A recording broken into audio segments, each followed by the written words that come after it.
This right here, the Ryobi die grinder, it's a great tool. I got this about a year ago, and you can see it's been used but not really abused. The screens need to get cleaned. So anyway, here we go.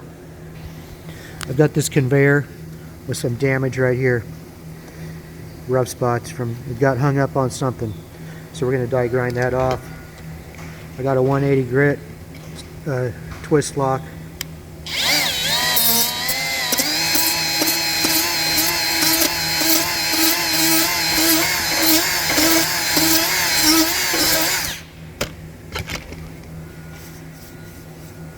Like it never even happened.